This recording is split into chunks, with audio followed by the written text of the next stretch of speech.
Next देखें class, अब आपके पास रेस्ट्रेस फैक्टराइजेशन थ्योरम से रिलेटेड कुछ क्वेश्चंस हैं। आज मैं आपके साथ एग्जांपल नंबर 1 to 3 डिस्कस करूंगी, जिसके अंदर आपको इसके क्वेश्चन सॉल्व करने की टेक्निक बताऊंगी। सबसे पहले आपके पास रेस्ट्रेस फैक्टराइजेशन थ्योरम के भी वर्किंग रूल है कि इसका वर्किंग रूल क्या होता है। इसके वर्किंग रूल के 2 स्टेप हैं। स्टेप नंबर 1 में आपने गिवन फंक्शन आपको दिया होगा, आपने उसका एफ ऑफ 0 निकालना है और आपने उसका एफ डैश ऑफ 0 निकालना है। आपने ये दो चीज़ें कैलकुलेट करनी है, यानी फंक्शन के अंदर एक दफ़ा जी की जगह 0 पुट करवा देनी है लिमिट, और एक दफ़ा उसका डेरिवेटिव लेके करनी है, और साथ में आपने उसके ज़ीरोस भी कैलकुलेट कर लेने हैं। ठीक है। स्टेप नंबर 2 के अंदर जहाँ जहाँ पे फंक्शन की वैल्यू होगी, जहाँ उसके डेरिवेटिव की होगी और जहाँ जहाँ उसके ज़ीरोस की वैल्यू आ रही होगी, वहाँ आपने वैल्यू सब्सटीट्यूट कर देनी है, तो आपका ईजिली काम हो जाएगा।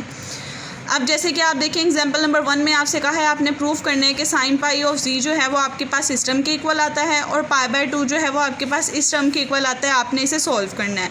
अब देखें, इसे सॉल्व करने के लिए सबसे पहले स्टेप नंबर 1 है, आप लिखोगे कि आपके पास फंक्शन जो है कंसीडर कर लें। सिर्फ देखिए यहाँ समीशन वाली टर्म होती है। जब आपके पास ये वाला समीशन था तो वहाँ पर आप मिटैग-लेफ्लर थ्योरम लगा रहे थे। अब ये वाला समीशन है तो रेस्ट्रेस फैक्टराइजेशन थ्योरम लग रहा है। अब आप देखें आपके पास बेसिकली यहाँ पे पाई ऑफ जी है, हमने बेसिकली फंक्शन की वैल्यू चाहिए होती है। समीशन एक साइड पे रहने दें, ये वाली साइड इधर लेके आ जाए तो ये sine pi by g over pi by g आ जाएगा। तो यहाँ से जो फंक्शन की वैल्यू है वो आपके पास ये टर्म आ गई है। हमें फंक्शन की 0 पे वैल्यू चाहिए, हमें फंक्शन के डेरिवेटिव की 0 पे चाहिए और उसके ज़ीरोस चाहिए। फंक्शन की 0 पे वैल्यू चाहिए तो लिमिट बोथ साइड अप्लाई कर दोगे, जी अप्रोचेस टू 0। जब आप लिमिट अप्लाई कर दोगे तो यहाँ लिमिट की एक प्रॉपर्टी लगेगी। लिमिट आपके पास होती है अगर थीटा 0 को अप्रोच कर रहा हो, साइन थीटा ओवर थीटा हो तो ये इक्वल टू 1 होता है बाय सैंडविच थ्योरम। तो देखें जो ऊपर एंगल है नीचे भी वही है, साइन के साथ है, तो इसका आंसर आ जाएगा 1। इसके बाद नेक्स्ट देखें अब आप, नेक्स्ट आपको फंक्शन का डेरिवेटिव चाहिए तो आपने फंक्शन का डेरिवेटिव लेना है। अब देखें ऊपर भी फंक्शन इन्वॉल्व हो रहा है, नीचे भी, तो इसके ऊपर क्वोशिएंट रूल लगेगा। क्वोशिएंट रूल लगने के बाद देखें नीचे वाली चीज़ का स्क्वायर, नीचे वाली चीज़ एज इट इज़, साइन का डेरिवेटिव कोस, साथ एंगल का डेरिवेटिव माइनस ऊपर वाली टर्म एज इट इज़, और नीचे वाली टर्म का डेरिवेटिव आ जाएगा पाई इंटू 1 क्योंकि जी था। अब आपने साथ साथ ये चीज़ लिखी हुई है कि जी इक्वल्स टू 0, क्योंकि जब हमारे पास फंक्शन की वैल्यू निकल आएगी एट द एंड हमने उसकी जगह जी इक्वल्स टू 0 पुट करना है ताकि हम वहाँ से एफ डैश ऑफ 0 का आंसर निकाल सकें।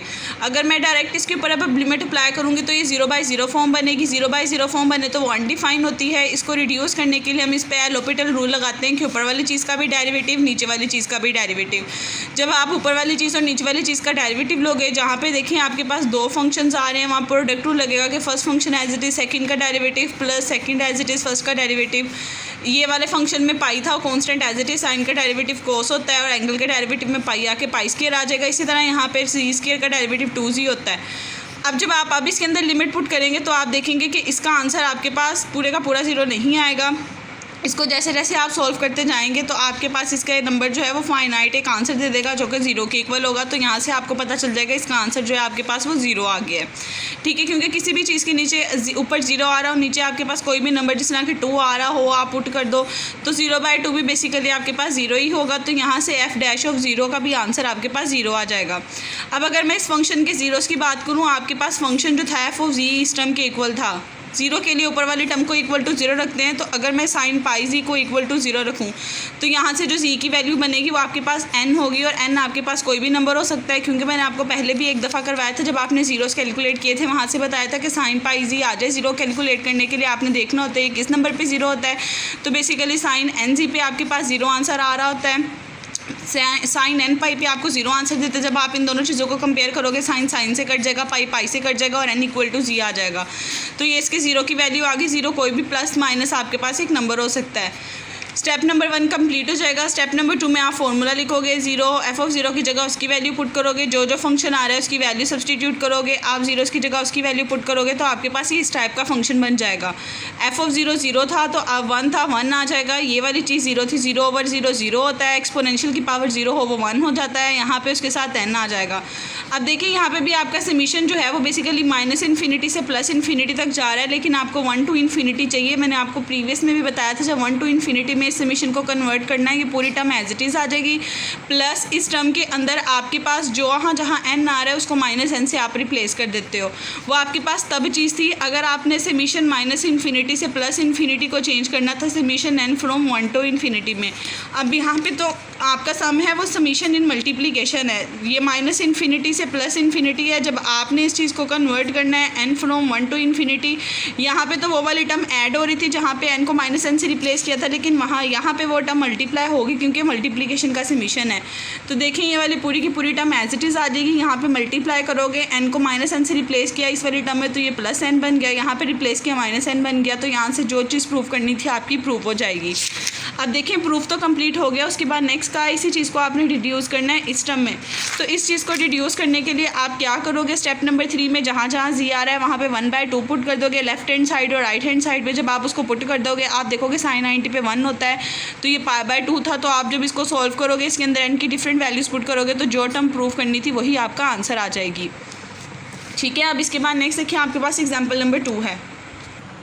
नेक्स्ट देखिए एग्जाम्पल नंबर 2 के अंदर आपको क्या कहा हुआ है। एग्जाम्पल नंबर 2 में आपसे कहा है आपने प्रूव करना है कि sin z plus a over sin a आपके पास इस टर्म के इक्वल आता है और इसी टर्म को प्रूव करने के बाद इसे डिड्यूस करके ये फॉर्म बनानी है। अब ये एक ऐसा क्वेश्चन है जिसके अंदर आप मिटैग-लेफ्लर थ्योरम की स्टेटमेंट भी यूज़ कर सकते हो। आपको बेसिकली जो मैंने प्रीवियस लेक्चर में मिटैग-लेफ्लर थ्योरम से रिलेटेड एक्सरसाइज करवाई थी, उसकी एग्जांपल्स करवाई थी, वहाँ पे हमने कॉट जी का फॉर्मूला प्रूव किया था। हम वो वाला कॉट जी का फॉर्मूला यहाँ यूज़ करेंगे। उस वाले फॉर्मूले को यूज़ करके इसके अंदर सब्सटीट्यूट करके ये टर्म बनाएंगे और फिर इस टर्म से ये टर्म बनाएंगे। क्योंकि बेसिकली ये वाली टर्म अगर हम डायरेक्ट सॉल्व करने बैठे तो ये बहुत ज़्यादा कॉम्प्लिकेटेड फॉर्म बन जाएगी क्योंकि साइन के साथ 1/, की फॉर्म आएगी। लेकिन अगर हम वो वाला फॉर्मूला यूज़ करेंगे उस फॉर्मूले के रिस्पेक्ट से ये क्वेश्चन हमारा ईजीली हो जाएगा। स्टेप नंबर 1 देखें, प्रूफ करना है। पहले हमारा फोकस है कि हमने ये टर्म प्रूफ करनी है। उसके लिए आप लिखोगे कि हम प्रूफ कर चुके हुए हैं, या आप लिख सकते हो कि वही नो डैट के कोट जी आपके पास इस टर्म के इक्वल आता है जो कि हमने मिटैग-लेफ्लर एक्सपेंशन थ्योरम से प्रूव किया था।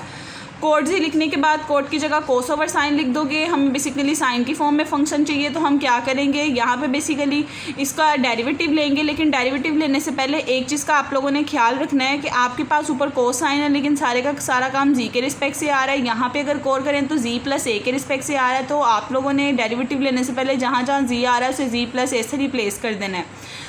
आपने जहाँ जहाँ जी था उसको रिप्लेस कर दिया जी प्लस ए के साथ। जब उसको रिप्लेस कर दिया तो आपके पास ये कुछ इस टाइप की फॉर्म बन जाएगी। इस टाइप की फॉर्म बनाने के बाद अब आप इसको इंटीग्रेट करोगे। क्योंकि इंटीग्रेट करोगे नीचे फंक्शन है ऊपर उसका डेरिवेटिव है वो नेचुरल लॉग की फॉर्म में कन्वर्ट होकर सिंपल साइन की फॉर्म में आ जाएगा।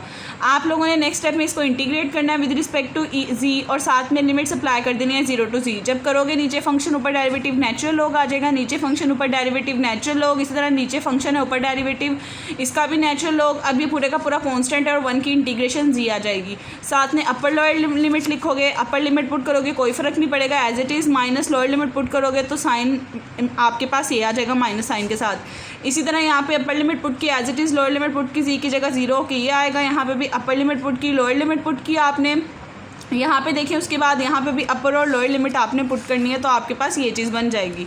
ठीक है, अपर लिमिट पुट करने से ये वाली चीज़ आ गई थी, लोअर लिमिट पुट करने से ये आ गई थी और इस वाली चीज़ में अपर पुट करेंगे ये आएगा, 0 पुट करेंगे तो सारी की सारी टर्म आपकी ख़त्म हो जाएगी। अब उसके बाद देखिए लॉग की प्रॉपर्टी है, जहाँ सब्ट्रैक्शन आ रहा हो डिवीजन की फॉर्म में आ रहा था, जहाँ सब्ट्रैक्शन था वहाँ आपने उसे डिवीजन की फॉर्म में लिख के कन्वर्ट कर दिया। अब उसके बाद देखिए यहाँ पे भी लॉग आ रहा था लेकिन यहाँ पे आपके पास बेसिकली जी वाली टर्म आ रही है सिंपल। हमें यहाँ पे इसके साथ भी लॉग चाहिए ताकि हम पूरी की पूरी टर्म से कॉमन ले लें। उसके लिए यहाँ पे उन्होंने 2 स्टेप यहाँ पे एक एक्स्ट्रा किए हुए हैं। बेसिकली इसको एक स्टेप में उन्होंने लॉग इंटू ई किया, ई की पावर में लिखा, उसके बाद लॉग को कॉमन लिया तो सारी टर्म के साथ लॉग कॉमन आ गए। ये ई की पावर में ये वाली टर्म आ गई और ये दोनों ऐड हो रहे थे तो मल्टीप्लिकेशन की फॉर्म में आ गए और ये वाली चीज़ सब्ट्रैक्ट हो रही थी डिवीजन की फॉर्म में आ गई। तो आपके पास ये फॉर्म बन गई। अब करने के बाद देखें आपके पास समीशन जो है उसको लॉग के अंदर लेके जाना है तो ये वाला समीशन इस वाले समीशन में चेंज हो जाएगा मल्टीप्लिकेशन की फॉर्म में। तो आपके पास ये टर्म बन जाएगी। ये दोनों चीज़ें ऐड हो रही हैं, लॉग की प्रॉपर्टियाँ दोनों मल्टीप्लाई हो जाएंगे। लॉग कॉमन लेंगे तो मल्टीप्लिकेशन की फॉर्म में आ गया, लॉग लॉग से कैंसिल हो गया। तो जो चीज़ प्रूव करनी थी वही आपकी यहाँ प्रूव हो जाएगी। अब देखिए जो चीज़ थी वो तो प्रूव हो गई है। क्वेश्चन के अंदर कहा था कि इसी चीज़ को यूज़ करके आपने वाला फार्मूला डिडक्ट करना है। अब देखिए मैं नेक्स्ट क्या कर रही हूँ, नेक्स्ट देखें ये फंक्शन की वैल्यू अगर मैं यहाँ से देखूँ ये कोस जी वाली टर्म है और ये वाली टर्म है और हमने इसको इस फॉर्म में कन्वर्ट करना है। तो मैंने नेक्स्ट लिखा स्टेप नंबर 2 के अंदर जो लेफ्ट हैंड साइड आपको दी हुई थी cos g minus cos alpha 1 minus cos alpha मैंने आपके पास उसकी लेफ्ट हैंड साइड उठाई है, उसका फॉर्मूला लिखा है, इसी फॉर्मूले के अंदर डिफरेंट वैल्यू यूज़ करूँगी प्रीवियस वैल्यू और इसको राइट हैंड साइड के इक्वल लेके आऊँगी। अब यहाँ देखिए ऊपर cos alpha minus cos beta वाला फॉर्मूला लगेगा। Cos alpha minus cos beta हो तो वो minus sine alpha plus beta by 2 होता है और sine alpha minus beta by 2 होता है। अल्फा का रोल जी प्ले कर रहा है, बीटा का रोल अल्फा प्ले कर रहा है। जब आप फॉर्मूला लगाओगे तो -2 साइन उसका आ जाएगा, एक दफ़ा दोनों एंगल ऐड बाय 2, एक दफ़ा दोनों एंगल सब्ट्रैक्ट बाय 2। इसी तरह 1 माइनस कोस अल्फा का हाफ एंगल आइडेंटिटी से फॉर्मूला होता है 2 साइन स्क्वायर अल्फा बाय 2, उसकी जगह फॉर्मूला लिख दोगे, साइन को दोनों के साथ सेपरेट कर दोगे तो एक टर्म ये बन गई है आपके पास और एक टर्म ये बन गई है। अब हमारी कोशिश होगी इन दोनों टर्म्स की वैल्यू निकाल के इसके अंदर पुट करने और left hand side right hand side के इक्वल आ जाए। अगर आप प्रीवियस वाले में गौर करो, प्रीवियस वाले में साइन ओवर साइन ही इंक्लूड हो रहा है। हमें जिस चीज़ की वैल्यू चाहिए वो देखें, अब इसके अंदर ये जी बाय 2 है, अल्फ़ा बाय 2 है, ये आपके पास अल्फ़ा बाय 2 है। हम क्या करेंगे, एक दफ़ा ए की जगह अल्फ़ा बाय 2 पुट करेंगे और जी की जगह जी बाय 2 पुट करेंगे प्रीवियस वाले प्रूफ में, और एक दफ़ा जी की जगह जी बाय 2 और ए की जगह माइनस अल्फ़ा बाय 2 पुट करेंगे। दोनों वैल्यूज़ इसके अंदर जब सब्सटीट्यूट करेंगे तो दोनों टर्म्स का आंसर आ जाएगा जो हमें चाहिए, क्योंकि जी बाय 2 पुट करेंगे और ए की जगह अल्फ़ा बाय 2 पुट करेंगे तो जी प्लस अल्फ़ा बाय 2 बन जाएगा, एक दफ़ा प्लस के साथ एक दफ़ा माइनस के साथ।